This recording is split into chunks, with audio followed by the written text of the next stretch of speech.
مشاهدينا، كشفت صحيفة وول ستريت جورنال عن مكالمة هاتفية بين الرئيس الأمريكي دونالد ترامب ونظيره المصري عبد الفتاح السيسي مطلع الشهر الحالي.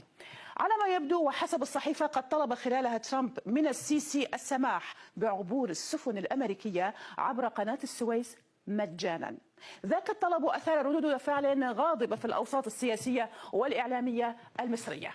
فبحسب صحيفة وول ستريت جورنال مطلب ترامب بالعبور المجاني يراه تعويضا للولايات المتحدة عن جهودها في الدفاع عن ممرات الشحن المتجهة إلى قناة السويس.